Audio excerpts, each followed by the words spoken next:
ನಮಸ್ತೆ, ನಿಖಿತಾ ಕಿಚನ್ಗೆ ಸ್ವಾಗತ. ನಾನಿವತ್ತು ಬ್ರೆಡ್ ಟೋಸ್ಟ್ ಮಾಡ್ತಾ ಇದ್ದೀನಿ. ಹಾಗೆ ನೀವಿನ್ನೂ ನನ್ನ ಚಾನಲ್ನ ಸಬ್ಸ್ಕ್ರೈಬ್ ಮಾಡ್ಕೊಂಡಿಲ್ಲ ಅಂದರೆ ಇವಾಗಲೇ ಸಬ್ಸ್ಕ್ರೈಬ್ ಮಾಡ್ಕೊಳ್ಳಿ. ಹಾಗೆ ನಿಮ್ಮ ಫ್ರೆಂಡ್ಸ್ಗೆಲ್ಲ ಶೇರ್ ಮಾಡಿ. ಇವು ಬ್ರೆಡ್ ಟೋಸ್ಟ್ ಮಾಡೋಕ್ಕೆ ಏನೇನು ಬೇಕಂತ ನೋಡೋಣ. ಉದ್ದೆ ಕಟ್ ಮಾಡಿರುವಂಥ ಒಂದು ಈರುಳ್ಳಿ, ಹಾಗೆ ಉದ್ದೆ ಕಟ್ ಮಾಡಿರುವಂಥ ಒಂದು ಕ್ಯಾರೆಟು, ಹಾಗೆ ಒಂದು ಸೌತೆಕಾಯಿ, ಹಾಗೆ ಒಂದು ಕ್ಯಾಪ್ಸಿಕಮ್ಮು, ಹಾಗೆ ಕೊತ್ತಂಬರಿ ಸೊಪ್ಪು. ಹಾಗೆ ಬ್ರೆಡ್ ರೋಸ್ಟ್ ಮಾಡ್ಕೊಳ್ಳೋಕ್ಕೆ ಸ್ವಲ್ಪ ತುಪ್ಪ ತಿನ್ನಲ್ಲ ಅನ್ನೋರು ಎಣ್ಣೆನೂ ಹಾಕ್ಕೋಬೋದು. ರುಚಿಗೆ ತಕ್ಕಷ್ಟು ಉಪ್ಪು, ಪೆಪ್ಪರ್ ಪೌಡ್ರ್ ಹಾಗೂ ಚಾಟ್ ಮಸಾಲ, ಹಾಗೆ ರೆಡ್ ಚಿಲ್ಲಿ, ಹಾಗೆ ವೆಜ್ ಮಯೋನೀಸ್. ಇವಾಗ ಹೇಗೆ ಮಾಡೋದಂತ ನೋಡೋಣ. ಮೊದಲಿಗೆ ಸ್ಟವ್ ಹಚ್ಕೊರಿ, ಹಾಗೆ ಒಂದು ಕಡಾಯಿ ಇಟ್ಕೊರಿ. ಇವಾಗ ಕಡಾಯಿ ಕಾದ ನಂತರ 2 ಸ್ಪೂನ್ ಎಣ್ಣೆ ಹಾಕ್ಕೊರಿ.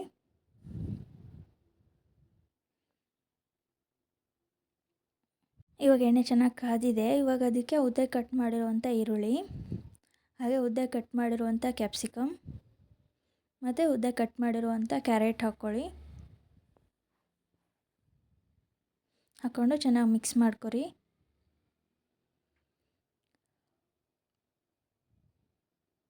ನೋಡಿ ಚೆನ್ನಾಗಿ ಮಿಕ್ಸ್ ಆಗಿದೆ. ಇವಾಗ ಅದಕ್ಕೆ ರುಚಿಗೆ ತಕ್ಕಷ್ಟು ಉಪ್ಪು, ಹಾಗೆ 1 spoon pepper powder, 1 spoon chaat masala ಹಾಕ್ಕೊಂಡು ಮತ್ತೆ ಚೆನ್ನಾಗಿ ಮಿಕ್ಸ್ ಮಾಡ್ಕೊಳ್ಳಿ. ನಾನು ಪೆಪ್ಪರ್ ಪೌಡ್ರು ಮತ್ತು ರೆಡ್ ಚಿಲ್ಲಿ ಸಾಸ್ ಹಾಕಿರೋದ್ರಿಂದ ಮೆಣಸಿನ್ಕಾಯಿನ ಸ್ಕಿಪ್ ಮಾಡಿದ್ದೀನಿ. ನಿಮಗೆ ಜಾಸ್ತಿ ಸ್ಪೈಸಿ ಬೇಕಂದರೆ ಹಸಿಮೆಣ್ಸಿನ್ಕಾಯಿನೂ ಸಣ್ಣದಾಗಿ ಕಟ್ ಮಾಡಿ ಹಾಕ್ಕೋಬೋದು. ಬಟ್ ಅದು ಬಾಯಲ್ಲಿ ಸಿಕ್ಕಾಗ ತುಂಬ ಖಾರ ಆಗಿಬಿಡುತ್ತೆ, ಅದಕ್ಕೋಸ್ಕರ ನಾನು ಸ್ಕಿಪ್ ಮಾಡಿದ್ದೀನಿ. ನೋಡಿ ಇವಾಗೆಲ್ಲ ಫ್ರೈ ಆಗಿದೆ. 1 ನಿಮಿಷ ಫ್ರೈ ಮಾಡ್ಕೊಳ್ಳಿ. ಇದು ಎಣ್ಣೆಲೆ, ನೀರೆಲ್ಲ ಏನು ಹಾಕೋಂಗಿಲ್ಲ, ಎಣ್ಣೆಲೆ ಫ್ರೈ ಆಗಿಬಿಡುತ್ತೆ. ಇವಾಗ ನೋಡಿ ಎಲ್ಲ ತರಕಾರಿ ಫ್ರೈ ಆಗಿದೆ. ಇವಾಗ ಇದಕ್ಕೆ ಸೌತೆಕಾಯಿ ಹಾಕೋತಾ ಇದ್ದೀನಿ. ಸೌತೆಕಾಯಿ ಯಾಕೆ ಲಾಸ್ಟಲ್ಲಿ ಹಾಕ್ಕೊಂಡೆ ಅಂದರೆ ಸೌತೆಕಾಯಿ ಬೇಗ ಬೆಂದೋಗ್ಬಿಡುತ್ತೆ. ಈರುಳ್ಳಿ, ಕ್ಯಾರೆಟು, ಕ್ಯಾಪ್ಸಿಕಮ್ ಬೇಯೋಕ್ಕೆ ಸ್ವಲ್ಪ ಟೈಮ್ ತಗೊಳುತ್ತೆ, ಅದಕ್ಕೋಸ್ಕರ ಅದೆಲ್ಲ ಬೆಂದಮೇಲೆ ಇವಾಗ ಸೌತೆಕಾಯಿ ಹಾಕಿದ್ದೀನಿ. ಸೌತೆಕಾಯಿ ಹಾಕಿದ್ಮೇಲೂ 1 ನಿಮಿಷ ಚೆನ್ನಾಗಿ ಫ್ರೈ ಮಾಡ್ಕೊರಿ. ನೋಡಿ ಸೌತೆಕಾಯಿ ಎಷ್ಟು ಬೇಗ ಫ್ರೈ ಆಗಿಬಿಡುತ್ತೆ, ಯಾಕೆಂದರೆ ನೀರಿನ ಅಂಶ ಜಾಸ್ತಿ ಇರುತ್ತಲ್ವ, ಅದಕ್ಕೋಸ್ಕರ ಅದು ಬೇಗ ಫ್ರೈ ಆಗಿಬಿಡುತ್ತೆ ಸೌತೆಕಾಯಿ. ಇವಾಗ ರೆಡಿ ಆಯಿತು ನೋಡಿ. ಇದು ತುಂಬ ಚೆನ್ನಾಗಾಗುತ್ತೆ. ಮಕ್ಕಳು ಸ್ಕೂಲಿಂದ ಬಂದಮೇಲೆ ಮಾಡಿಕೊಟ್ರೆ ತುಂಬ ಇಷ್ಟಪಟ್ಟು ತಿಂತಾರೆ. ಟ್ರೈ ಮಾಡಿ ಒಂದು ಸರಿ. ಹಾಗೆ ಇವಾಗ ಅದನ್ನು ಒಂದು ಬೌಲ್ಗೆ ಹಾಕ್ಕೊಳ್ಳಿ. ಹಾಕ್ಕೊಂಡು 1 ಸ್ಪೂನ್ ರೆಡ್ ಚಿಲ್ಲಿ ಸಾಸು, ಹಾಗೆ 3 ಸ್ಪೂನ್ ವೆಜ್ ಮಯೋನೀಸ್ ಹಾಕ್ಕೊಳ್ಳಿ.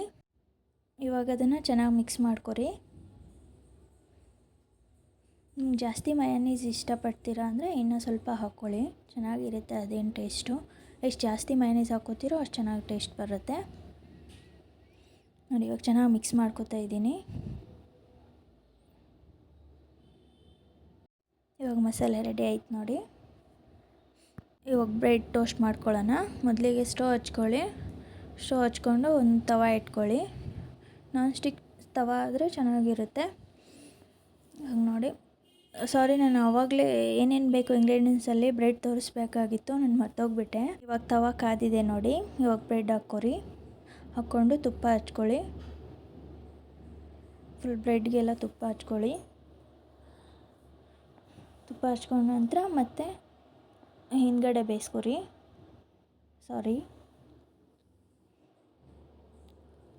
ಇವಾಗ ಈ ಸೈಡು ತುಪ್ಪ ಹಚ್ಕೊರಿ.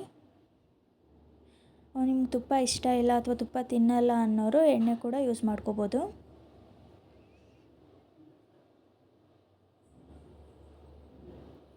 ಇವಾಗ ಬ್ಯಾಕ್ ಸೈಡು ಬೇಯಿಸ್ಕೊರಿ. ಹಾಗೆ ಇವಾಗ ಎಲ್ಲಿ ಬೆಂದಿಲ್ಲ ಅಂತ ಗೊತ್ತಾಗುತ್ತಲ್ವ, ಅಲ್ಲಿ ಸ್ವಲ್ಪ ಫ್ರೆಶ್ ಮಾಡಿ ಬೇಯಿಸ್ಕೊರಿ. ನೋಡಿ ಈ ಥರ ಕಲರ್ ಚೇಂಜ್ ಆಗುತ್ತೆ, ಗೋಲ್ಡನ್ ಕಲರ್ ಬರುತ್ತೆ. ಗೋಲ್ಡನ್ ಕಲರ್ ಬರೋವರೆಗೂ ಬೇಯಿಸ್ಕೊರಿ. ನೋಡಿ 2 ಸೈಡು ರೋಸ್ಟ್ ಆಗಿದೆ ನೋಡಿ. ಇವಾಗ ತಕ್ಕೊಂಬಿಡಿ ಒಂದು ಪ್ಲೇಟ್ಗೆ. ಇವಾಗ ಇನ್ನೊಂದು ಬ್ರೆಡ್ ಟೋಸ್ಟ್ ಮಾಡ್ಕೊಳ್ಳೋಣ. ಅದು ಸೇಮ್ ಬ್ರೆಡ್ ಫುಲ್ ತುಪ್ಪ ಹಚ್ಕೊಂಡು ಫ್ರಂಟು ಬ್ಯಾಕ್ಸು ಕೂಡ ತುಪ್ಪ ಹಚ್ಕೊಂಡು ರೋಸ್ಟ್ ಮಾಡ್ಕೊಳ್ಳಿ. ಇವಾಗ ರೋಸ್ಟ್ ಮಾಡ್ಕೊಂಡಿರೋಂಥ ಬ್ರೆಡ್ಗೆ ರೆಡಿ ಮಾಡಿಟ್ಕೊಂಡಿರೋಂಥ ಮಸಾಲೆ ಹಾಕ್ಕೊರಿ. ಬ್ರೆಡ್ ಫುಲ್ ಮಸಾಲೆ ಹಾಕ್ಕೊರಿ.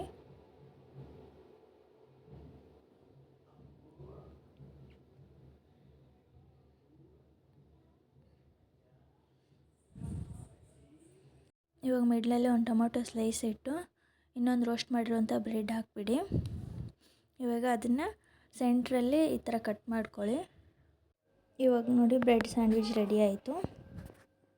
ತುಂಬ ಚೆನ್ನಾಗಿರುತ್ತೆ, ಮಕ್ಕಳು ಕೂಡ ತುಂಬ ಇಷ್ಟಪಟ್ಟು ತಿಂತಾರೆ. ಸರಿ, ಟ್ರೈ ಮಾಡಿ, ಹಾಗೆ ಹೇಗೆ ಬಂತು ಅಂತ ಕಮೆಂಟ್ ಮಾಡಿ ತಿಳಿಸಿ. Thanks for watching.